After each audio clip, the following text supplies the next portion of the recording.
I came home to find my boat gone towed away by the HOA. Their reason? Unauthorized storage on community property.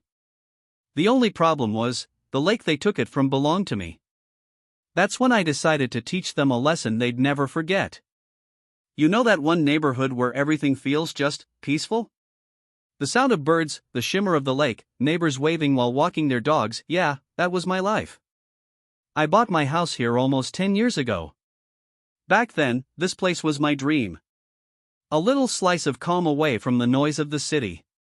Every morning, I'd grab a cup of coffee, step out onto my porch, and just watch the water. The lake was everything to us. On weekends, families would be out fishing, kids jumping off the dock, someone always barbecuing down by the shore. It wasn't just a lake, it was our gathering spot, our pride, our reason to smile. And we had an HOA, one of those homeowner associations that promised to keep the neighborhood beautiful. At first, it didn't seem like a big deal. They sent newsletters about lake cleanups, organized 4th of July parties, even reminded people to mow their lawns. Harmless stuff. I figured, sure, a little structure never hurts. I paid my dues on time every single year. Never had a problem. The rules seemed fair enough: no loud music after 10, keep your trash cans hidden, that kind of thing. Honestly, it all felt like living in one of those postcard neighborhoods where nothing bad ever happens. Then Linda Harris showed up. Linda became the new HOA president about 2 years ago, and from day one, she made sure everyone knew it. Imagine someone who treats a volunteer job like she's running the White House. That was Linda. She wore these oversized sunglasses and always carried a clipboard like she was inspecting a crime scene instead of a cul-de-sac. At first, I tried to be nice. I even brought her cookies when she moved in. She thanked me, then told me my mailbox was a half-inch too tall according to HOA guidelines. I laughed, thinking she was joking. She wasn't. From that moment on, Linda seemed to have a personal hobby, reminding everyone who was in charge. She'd send out long emails full of friendly reminders that sounded more like threats. Things like, all lawns must be cut to regulation, height violations will result in fines. I didn't even know there was such a thing as regulation grass height, but apparently Linda did. She started showing up at random times too. One evening, I caught her standing near my driveway, taking pictures of my trash bins. When I asked what she was doing, she said, just documenting for the records. Like, ma'am, it's garbage day. But the funny part? The woman didn't even live right by the lake. Her house was 3 streets up, but she talked about her view like she personally owned the water. I once heard her say, the lake belongs to the community, and I am the community. Yeah, that's the level of ego we're talking about. Still, most of us tried to get along. The neighborhood was too peaceful to start drama over one person. But slowly, little changes started happening. The HOA began sending out more letters, new fees for lake maintenance, new restrictions for boat use, and even new parking rules that somehow always benefited Linda's friends. Every week it felt like there was a new policy update that no one had voted on. One neighbor joked, at this rate, we'll need Linda's permission to breathe near the lake. We all laughed, but honestly, it didn't feel that far off. Despite all that, I tried to ignore it. I just wanted to enjoy my home, my porch, my quiet mornings by the water. I told myself, it's just HOA stuff. Don't let it bother you. But something about Linda didn't sit right. The way she'd smile when she finds someone for the tiniest thing, or how she always talked about protecting property values like it was code for something else. Then one day, I overheard her talking to another board member after a meeting. She said, people around here forget who really owns this place. I remember standing there, thinking, wait a second. Did she just say who owns this place? Because last time I checked, I was the one paying the mortgage on my house, not her, not the HOA. That's when I started realizing something. This neighborhood I loved, this calm, beautiful lakeside community, was slowly changing. The smiles were fewer, the meetings tenser, and every neighbor had a story about Linda reminding them of some rule they'd supposedly broken. I didn't know it yet, but that woman and the HOA she ran were about to turn my peaceful life into a full-blown nightmare. And it all started with the lake, the very thing that made me fall in love with this place. Things started getting weird the following spring, right around the time the weather turned warm, and everyone was itching to get back on the lake. That's when Linda called one of her mandatory community meetings. Now, when Linda said mandatory, it basically meant show up or expect a fine. So, the entire neighborhood dragged themselves to the community center, half of us holding coffee, half holding grudges. She stood at the front like she was hosting a TED Talk about dictatorship. Clipboard in hand, voice full of authority, she said. Starting this season, all boats must be HOA approved, registered, and stored only in designated areas. The room went silent. You could feel the confusion, people glancing at each other like, wait, since when do we need permission to park our own boats? Linda continued, flipping a page dramatically. Unregistered boats will be subject to fines and possible removal. This includes any personal docks or water structures that do not meet HOA standards. That's when I knew something was off. Because, see, I had a dock. Not a fancy one, just a small wooden platform I built years ago right on my property line. It was my favorite spot.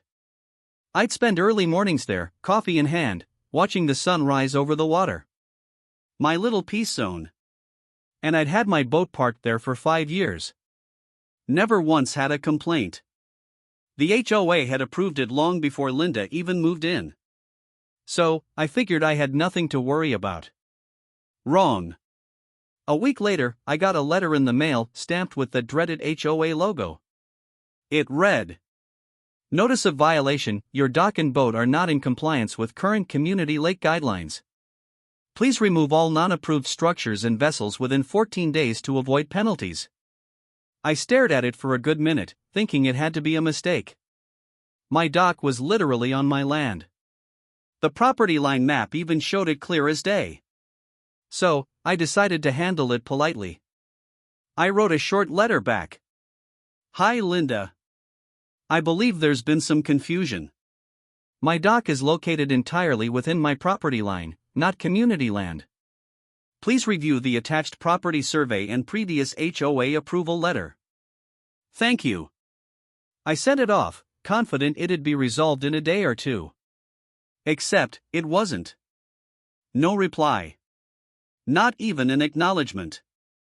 2 weeks passed, then another reminder notice showed up, this time with a $250 fine attached for non-compliance.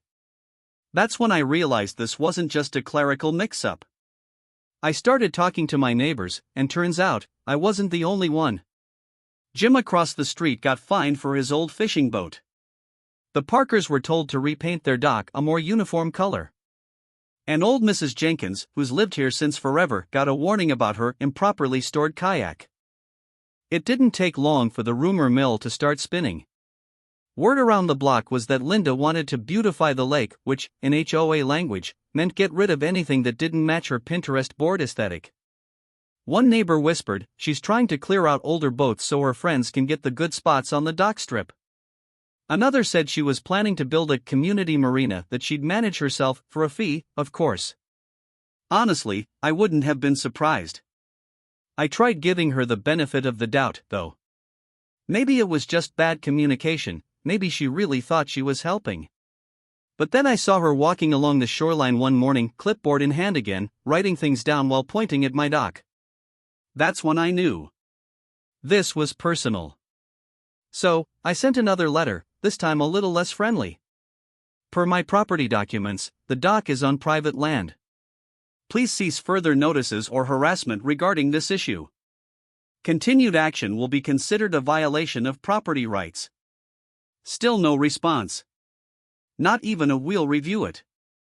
It was like shouting into the void, except the void had a clipboard and a grudge. Neighbors started getting nervous too. Everyone felt like they were walking on eggshells around her. Linda's new rules turned our once chill community into a tense battleground of passive-aggressive notes and side-eye glances. Every week, another email from the HOA popped up, new regulations, new fines, new nonsense. But the lake? It didn't look any better. Just emptier. Boats gone, docks stripped, people too scared to enjoy the one thing that made this place special. And me? I wasn't moving that dock. Not when I knew I was right. Still, a small part of me wondered how far was she willing to go to prove her power. Spoiler, much further than I expected. It was a Saturday morning, one of those calm, golden ones where the lake looks like glass and the air smells like fresh rain. I was halfway through my coffee when I saw them. 3 people in matching polo shirts marching down the street like they were on a mission. Clipboard Brigade. At the front? Of course, Linda. She had her signature oversized sunglasses on, like she was too important to be seen by regular people. Behind her were 2 other HOA board members, both looking like they'd rather be anywhere else. They stopped right at the edge of my yard. "Good morning," she called out, in that fake cheerful tone people use right before they ruin your day. I raised my mug. "Morning, Linda. To what do I owe the pleasure?" "We're here for a dock inspection," she said, tapping her clipboard. "Routine procedure." "Routine?" I asked. "Funny, I've lived here for years and never heard of a dock inspection." She smiled tight, sharp, smug. "New rule. All docks must be checked for safety and compliance." I laughed, thinking she was joking. She wasn't. Behind her, one of the board guys started stepping forward like he was about to walk onto my property. I held up a hand. "Whoa there, Chief. You're not coming any closer." Linda's smile vanished. "Excuse me?" "You heard me," I said. "This dock's on my property. You don't have permission to step on it."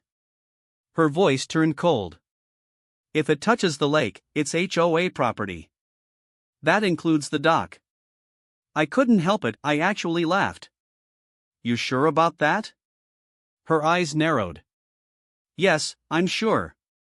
The other 2 board members looked at each other, like even they weren't sure if she was sure. "Look," I said, trying to keep it calm. "You don't have any right to come onto my land. You want to talk about it, fine, let's talk from here. But nobody's stepping foot on my dock." Linda crossed her arms. "You're being uncooperative. That's a violation of Section 5.3, refusal to allow HOA access for inspection." "Section 5.3? I repeated, pretending to think. "Oh, you mean the one that applies to common property?" "Yeah, this isn't that." She opened her mouth to argue, but I kept going. "Also, just a heads up, you might want to double-check who actually owns this stretch of shoreline before you start quoting rule numbers." That one landed. I could see her flinch, just a little. But she quickly recovered, putting on her bossy tone again. "This isn't a debate, Mr. Taylor," she snapped. "You're in violation of the new lake regulations, and refusing inspection only makes things worse." I shrugged. "Well, then I guess things are about to get worse, because you're still not stepping on my land." Her jaw tightened. She looked down at her clipboard, scribbled something dramatic, and said, "Fine. Have it your way. But don't say we didn't warn you." Then she turned sharply and marched off, the other 2 trailing behind her like kids following the world's angriest substitute teacher. I stood there for a while, watching them leave, still half expecting her to turn around and throw a rock at my dock out of spite. When they were finally gone, I let out a slow breath and sat back down with my coffee. The lake was calm again, but I could feel it. The calm before the storm. See, I hadn't told her one very important thing. That lake, the same one she claimed as HOA property? Well, technically, it wasn't. Years ago, when I bought this place, the previous owner included something special in the sale, a recorded deed showing that my property line extended several feet into the water. Meaning, my dock, my rules. But I didn't plan on using that card just yet. Not until I had to. For now, I just smiled to myself, thinking about Linda's face when she eventually found out. Because something told me she'd make it worse before it got better. And oh, she definitely did. That inspection was just the beginning. You ever get that gut feeling that things are about to go off the rails? Yeah, that was me the next morning. The sun was barely up, and my phone was already lighting up with HOA emails like I'd signed up for a spam list called How to Ruin Your Week. The subject line on the first one: Violation Notice, Unauthorized Use of Community Resources. Community resources? I stared at the screen like, what are they even talking about? Then I saw it, the fine print at the bottom. Daily fine, $200 per day until compliance is met. $200 a day. For sitting on my own dock. I actually laughed out loud. At first, I thought maybe this was a typo, surely nobody was that insane. But nope, a few minutes later, I got another one. Same message. Same tone. Like they were proud of it. By the end of the week, I had 5 emails, 2 printed letters, and a bright orange notice of non-compliance taped to my mailbox. Apparently, the HOA was now threatening to tow any unauthorized watercraft, which made no sense because, well, boats don't exactly park on asphalt. So yeah, they were threatening to tow my boat off my lake. At that point, I decided to play it cool. I called Linda. "Hey, Linda," I said, trying to sound calm. "I think there's been a mix-up. My dock and boat are on private property, not HOA land." She cut me off mid-sentence. "Mr. Taylor, we've reviewed the map. That section of shoreline falls under community control. You're in violation." "I've got a property survey that says otherwise," I said. "It's clearly marked." There was this pause, one of those fake, polite pauses where you can almost hear the smirk on the other end. Then she said it. "Oh, I'm sure you think that survey's correct. But ours is more recent. Yours is probably outdated." I blinked. "Outdated? Lady, land doesn't just move." She sighed like she was talking to a child. "Mr. Taylor, you're welcome to appeal the fines at the next board meeting. Until then, the charges stand." Click. No goodbye. No discussion. Just that smug click. I set my phone down and stared at the lake. It looked peaceful, still, blue, quiet, which was kind of hilarious considering how much chaos was now orbiting around it. For a few days, I tried reasoning. Sent polite emails. Attached PDFs of my survey. Highlighted boundary lines. Even offered to meet in person with a county map. Every response I got back was basically a polite way of saying, "We don't care." By the end of week 2, the fines had officially reached over $2,000. It was like they were daring me to break. But here's the thing about bullies, the louder they get, the easier it is to see their weak spots. And Linda? She was loud. She was sending group emails to the entire neighborhood now, warning everyone about non-compliant boat owners and violations affecting property value. The kicker? She never said my name directly, but everyone knew exactly who she meant. A few neighbors started avoiding eye contact. Others gave me that sympathetic smile, like, "Hang in there, man." I could have lost it. I could have yelled, fought, maybe even pulled out the deed right then and there to shut her down. But instead, I smiled. Because that's when I realized logic wasn't going to work. These people didn't care about reason or fairness. They cared about control. And the more I fought their way, the more power I gave them. So I decided to switch tactics. Let them dig their own hole. I stopped replying to emails. I let every letter pile up in a neat folder labeled HOA Circus. I even started taking photos, timestamps, envelopes, every little bit of harassment. And while they were busy stacking fake fines, I was building something much better, a paper trail.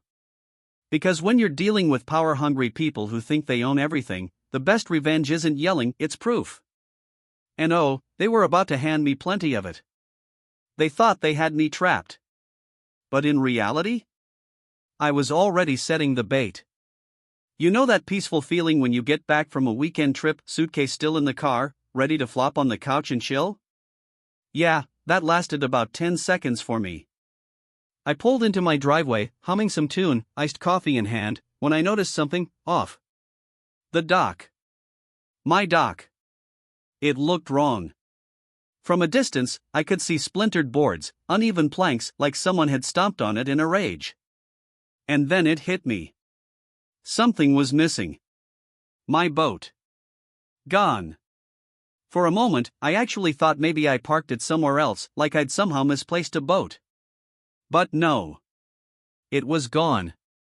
My lake was sitting there empty, quiet, still, too still. I jogged down the lawn toward the dock, trying not to spill my drink, and the closer I got, the worse it looked. The railing was cracked. A few screws were sticking out. Whoever touched it didn't know what the hell they were doing. And there, taped to the post, was an envelope. In big bold letters across the front, HOA notice, final warning. I didn't even have to open it to know what it was about. But of course, I did. Mr. Taylor, your unauthorized watercraft has been removed from community waters. You are in violation of sections 4.1 and 7.2. To reclaim your property, you must remit a $5,000 compliance fine within 10 business days. I just stood there for a second, staring at the paper like it might suddenly apologize. $5,000. For my own boat. At that point, I swear, I felt my blood pressure rise like a cartoon thermometer. I took a slow breath, because yelling into the wind wasn't going to fix anything, and marched back up to the house. Picked up my phone. Called the HOA office. Linda answered on the third ring. Her voice? Smug. Like she'd been waiting for this call all day. "Oh, Mr. Taylor," she said, "I was wondering when you'd see the notice." I didn't even bother with small talk. "Where's my boat, Linda?" "It's been impounded," she said. "Removed from community waters per board order." Community waters? I repeated, almost laughing. "You mean my lakefront property, the same property line that's legally deeded to me?" She gave this little chuckle. "Mr. Taylor, I know this has been confusing for you, but you really should have complied before it came to this. You can pick it up once the fine's paid." $5,000, I said flatly. "That's correct," she replied. "Plus storage fees, if applicable." "Storage fees," I repeated. "You stole my boat, wrecked my dock, and now you want me to pay you to get it back?" "It wasn't stolen," she said, voice tightening. "It was reclaimed. You were in violation." I could feel the anger rising again, that hot, tight kind that makes your chest burn, but I kept my tone steady. "Calm. Dangerous calm." "Well, Linda," I said slowly, "I hope you and your little clipboard are ready for what's coming next." She hesitated, just a little. "Excuse me?" I didn't answer. I just hung up. No yelling. No threats. Just silence. Because she didn't know it yet, but the moment she touched that boat, she crossed a line you can't cross. That wasn't just community enforcement. That was property damage.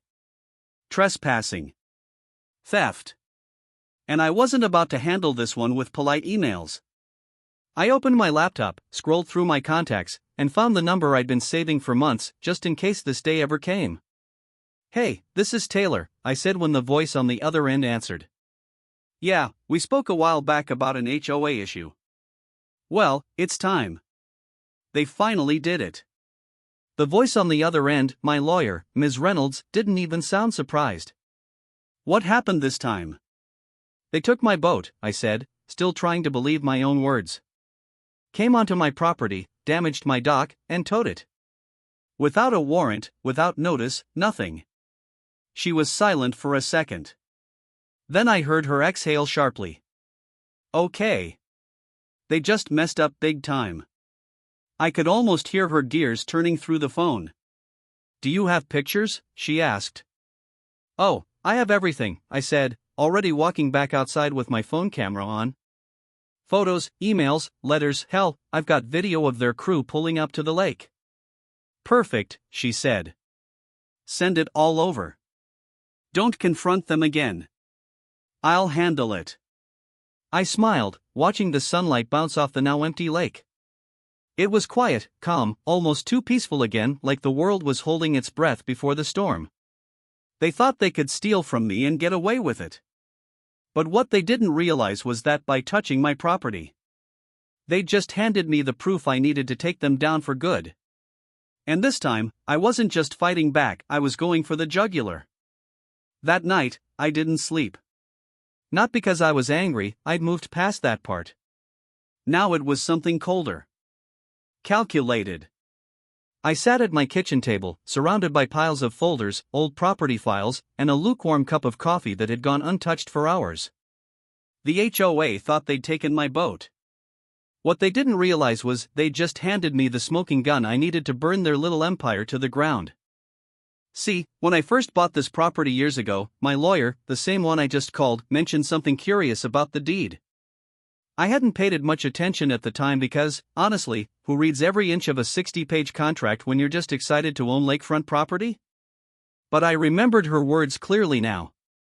Technically, the HOA doesn't own the lake. It's a private parcel, included in your title, with full riparian rights. Back then, I just smiled and nodded, probably thinking something like, cool, I can fish whenever I want. But now, sitting there with a violation notice and a wrecked dock, those words echoed louder than ever. So I pulled out the big binder, the one labeled Property Records, 2018. Inside were the closing documents, the title insurance, the survey maps, and the original developer's agreement. I flipped through them, page after page, until I found what I was looking for.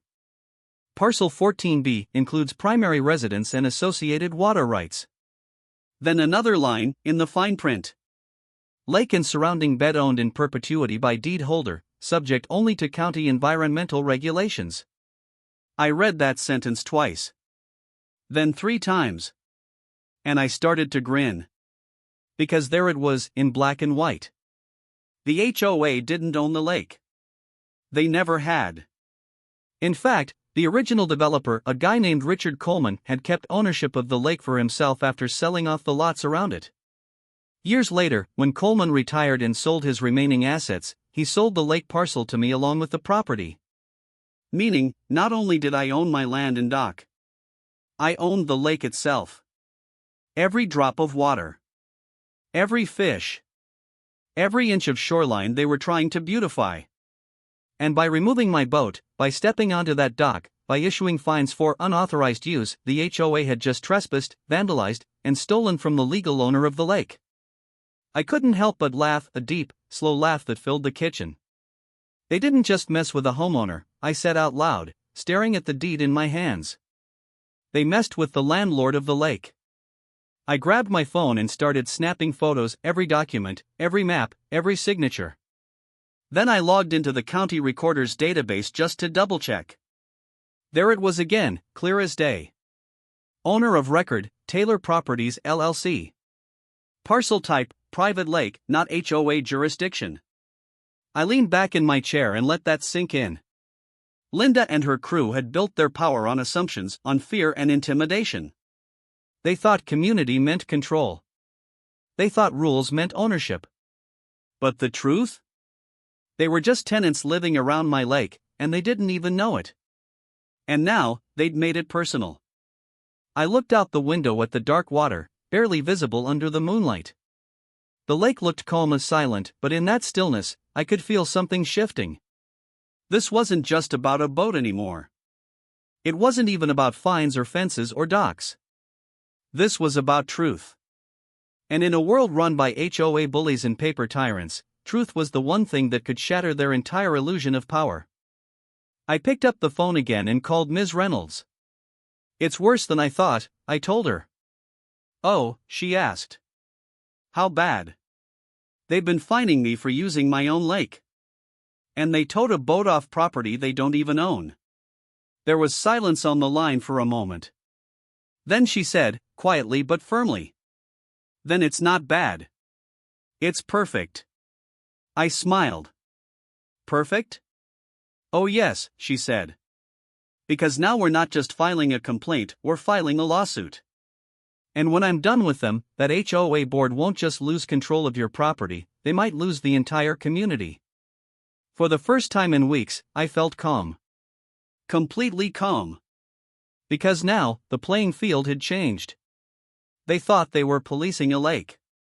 But they were standing knee-deep in water that belonged to me. And soon enough, they were going to find out what happens when you try to bully the wrong homeowner, the one who literally owns the ground you're standing on. After finding out I owned the lake, things felt different. I wasn't angry anymore, I was patient.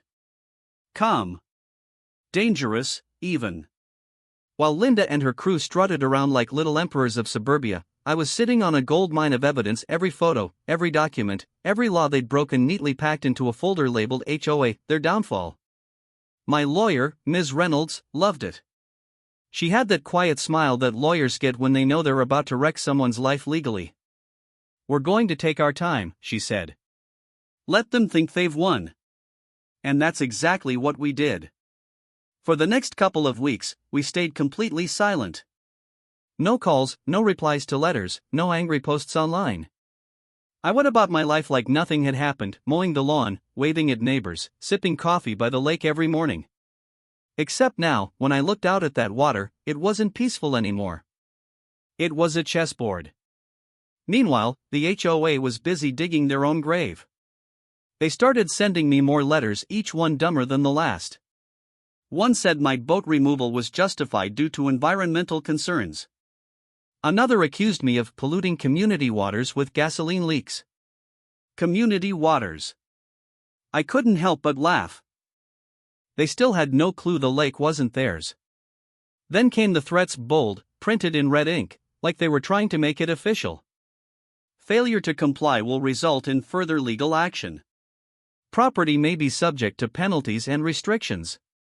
It was almost cute. Like watching toddlers pretend to be cops. I didn't respond. Not a word.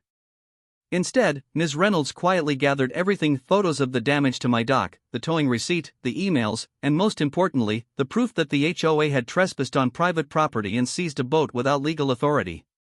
She even managed to get a statement from the towing contractor. Turns out, the HOA told him the boat was abandoned property. The guy looked nervous when she asked for details. "I just did what they said," he admitted. "They signed off on it." Perfect. That was all we needed: proof of false claim and unauthorized removal. But here's the thing: while we were building our case, the neighborhood was starting to buzz.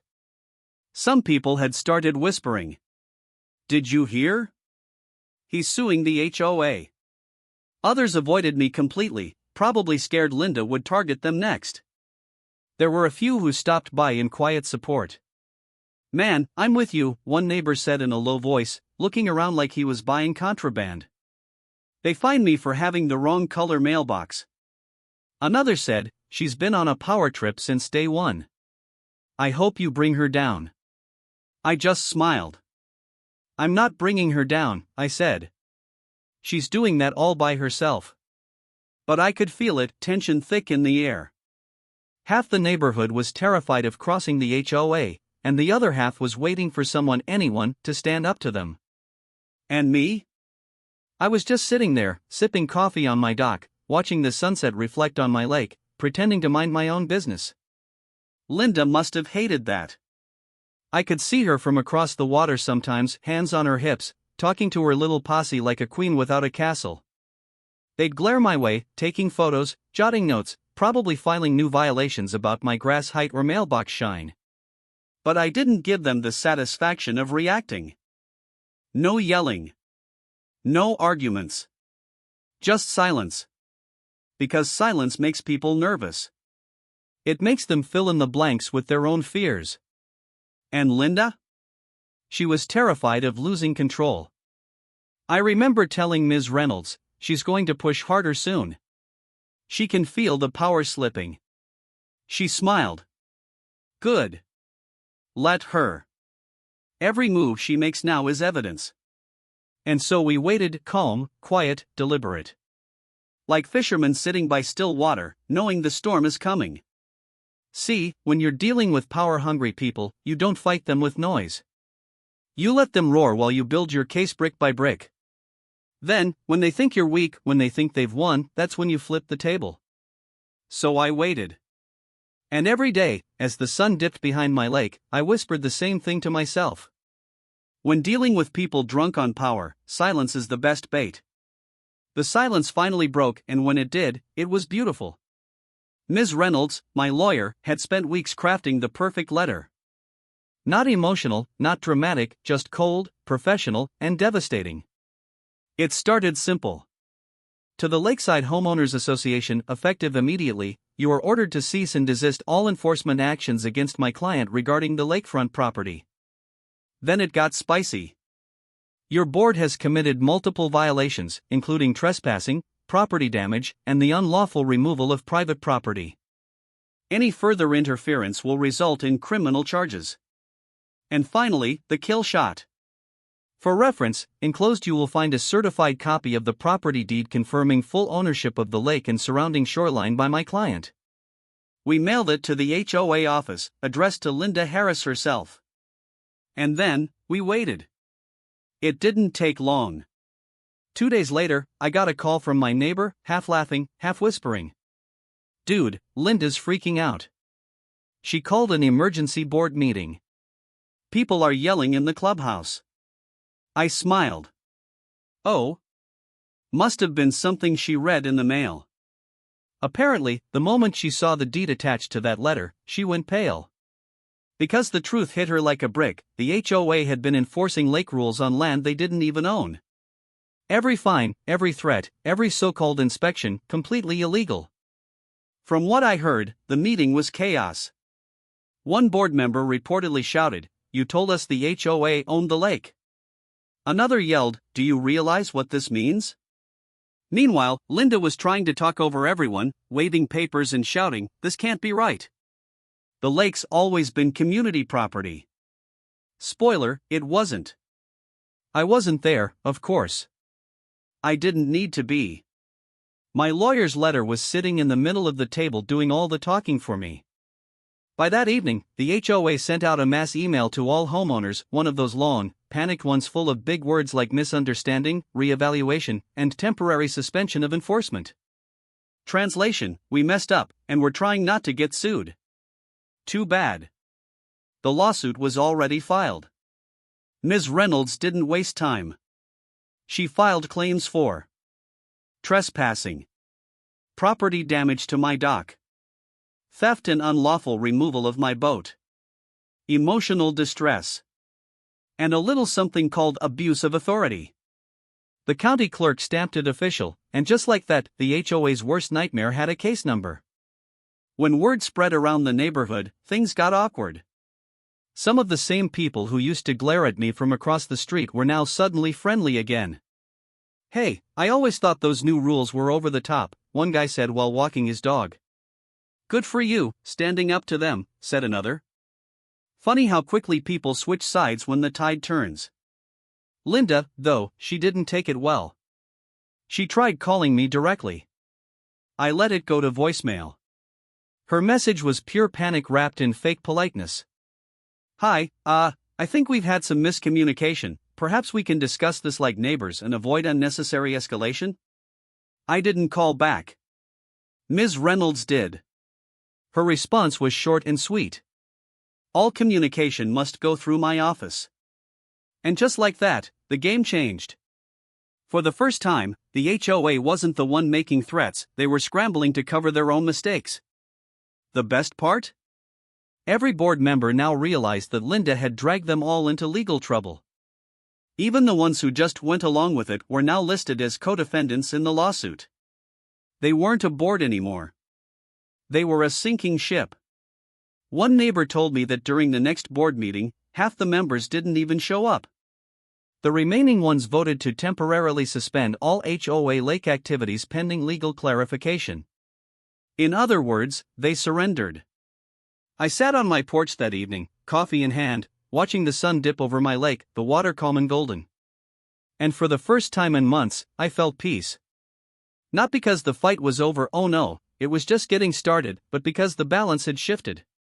They weren't the bullies anymore. They were the ones being held accountable.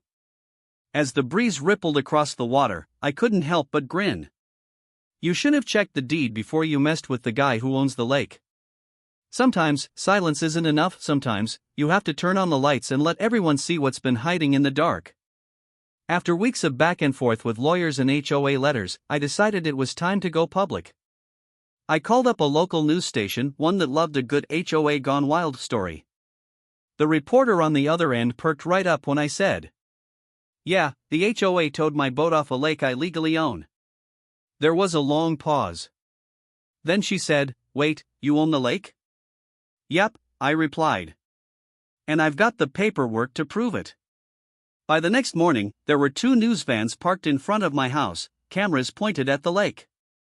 Neighbors peeked out from behind their blinds like it was the most exciting thing that had happened all year. I met the reporters out front, holding a neat little folder. Inside were the official county deeds, maps, and a copy of the lawsuit. They asked me to explain what happened, so I told the story straight. "I've lived here for years. I pay my dues, keep to myself, and just enjoy the view. But then the HOA decided my dock and boat didn't fit their new rules.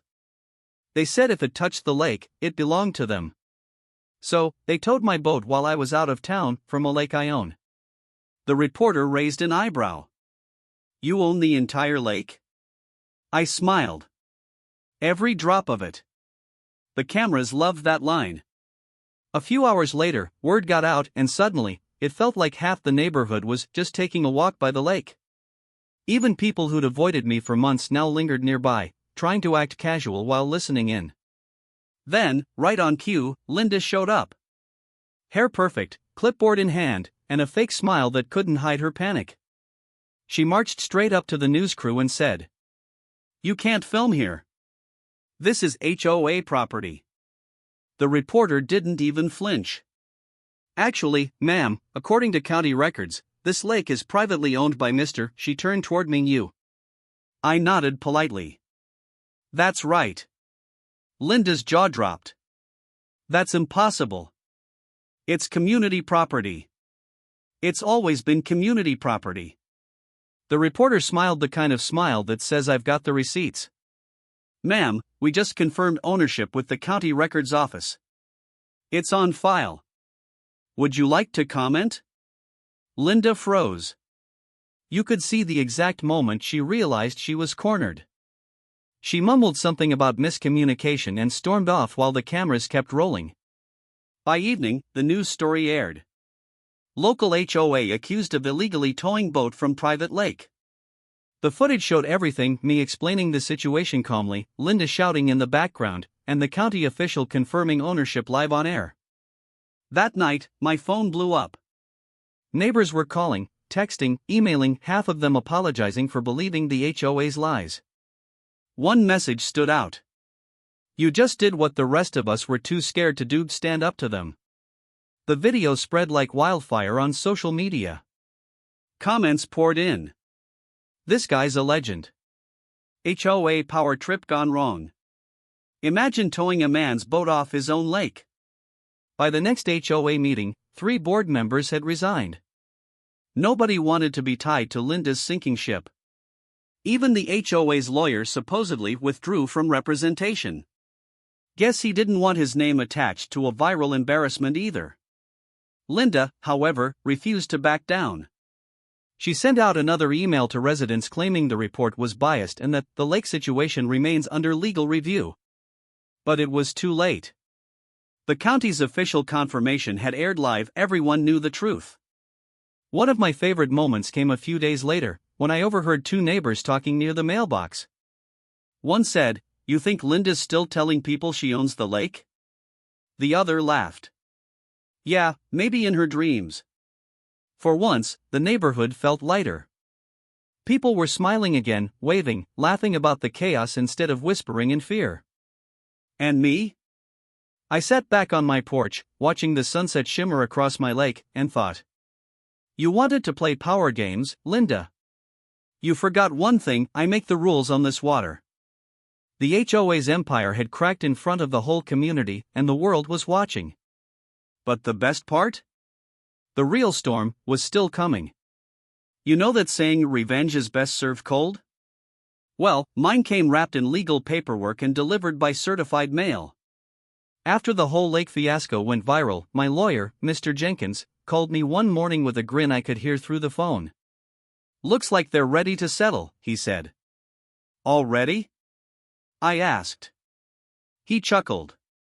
Let's just say the HOA doesn't want any more cameras showing up at their meetings. The lawsuit had hit them hard, and not just publicly. Legally, they were cooked. Trespassing, property damage, unlawful towing, harassment, all backed up with photos, documents, and that priceless TV footage of Linda denying the obvious. When you have both the law and the internet on your side, people suddenly remember how to apologize real fast. We met for mediation at a neutral office downtown.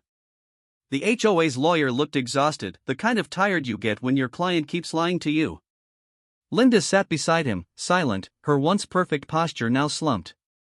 For the first time, she didn't bring her clipboard. Mr. Jenkins opened the meeting cool and calm. My client is not here to argue. He's here to make things right permanently. Then he slid a folder across the table. Inside was the list of demands. Full payment for boat recovery, towing, and repair. Full restoration of the dock. Compensation for damages and harassment. And my personal favorite, permanent written exemption from all HOA rules and oversight related to the lake. Linda blinked. You can't just. Mr. Jenkins cut her off. He owns the lake, Mrs. Harris. You can't regulate what you don't own. She opened her mouth again, but nothing came out. Just that angry, red-faced silence of someone realizing the game is over. The HOA's attorney sighed. We'll settle. And just like that, it was done.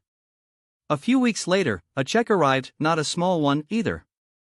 They paid for the boat, the dock repairs, every penny of my legal fees, and damages for harassment. But the real victory wasn't the money. It was the look on Linda's face when she had to sign the final settlement, a paper that said, in plain English, that the HOA had no authority over anything connected to the lake. It also included a clause that said, any future attempt to regulate or access the property will be considered trespassing. That line alone made every ounce of stress worth it. After the settlement, things in the neighborhood changed fast. The HOA's insurance premiums skyrocketed. Apparently, illegal lake seizure doesn't look great on your record. Their annual budget took a massive hit just covering the fallout. Linda tried to stay on the board for a while, but nobody wanted her there anymore. At the next election, she was voted out by a landslide. I didn't even have to campaign, her reputation did it for me. The new board president, a guy named Mark, came by one afternoon with coffee and an apology. He said, I can't believe she did all that. We just want things peaceful again. I smiled. Peaceful sounds great. Just remember, the lake stays mine. He laughed nervously. Oh, trust me, we're all very aware. Since then, no one from the HOA has ever so much as looked at my property sideways. No letters, no fines, no surprise inspections. Just silence, the kind of silence that tastes like victory. I rebuilt the dock exactly how I wanted it, bigger, better, and brighter. Got the boat back in perfect shape, too. I even added a new name on the side, HOA's Regret. Now, every time I take it out on the water, I can't help but smile. Not because I won a lawsuit, but because I reminded them that even the smallest homeowner can sink a power-hungry board if they've got the truth and the patience to fight back. And Linda? Last I heard, she moved to another neighborhood with an HOA. Guess some people just can't live without drama. But me? I finally got what I wanted all along: peace, quiet, and a lake that's truly mine. A few months after the settlement, life around the neighborhood finally felt normal again. No angry letters. No surprise inspections. No threats. Just peace, the kind of peace that comes only after a long, hard fight. But I wasn't done yet. I wanted one last moment, not out of spite, but to make sure everyone remembered exactly why the lake drama happened in the first place. So, I sent out invitations to the entire community. Every house. Even the HOA board members. The flyers read: Lake Appreciation Day, food, fun, and freedom. Hosted by your friendly neighborhood landowner. HOA approval not required. The reactions were priceless. Half the neighborhood laughed. The other half thought it was a joke. But when the day came, they all showed up. We had barbecues going, kids splashing near the dock, music playing, the kind of neighborhood energy we hadn't felt in years. And right at the dock's edge, I'd hung a new wooden sign. Welcome to my lake, HOA approval not required. Even the news crew that had covered the lawsuit showed up again, cameras rolling, smiling at the irony of it all. Then, around noon, the new HOA board arrived, no clipboards this time, no stern looks. Just awkward smiles and plates of cookies. Mark, the new president, shook my hand. On behalf of the board, we just want to say, we're sorry, he said. I grinned. Apology accepted, as long as you promise to never try to manage my fish again. He laughed nervously. You have my word. People spent the whole afternoon laughing, eating, and boating freely, without a single HOA rule in sight. Before everyone left, I unveiled one final touch, a small metal sign attached to the dock. It read, "Private property, kindly ask the owner before making any more rules." The crowd burst into laughter. Even Mark chuckled and said, "Fair enough." As the sun set over the water, I took one last look at the calm lake, the same lake that had nearly become a battlefield. But now, it stood as a symbol of something bigger, not just victory, but freedom from overreach, from control, from people who think titles give them power over common sense. The HOA's tyranny was officially sunk. And as my boat glided gently across the water, I couldn't help but smile at the name painted on the side, HOA's regret. Because sometimes, the sweetest revenge isn't destruction. It's peace earned, owned, and undeniably yours. Power makes some people forget who really owns what. The HOA thought rules made them powerful. But rules mean nothing when they're built on lies. So next time someone tells you to follow their rules, make sure they're playing on your land.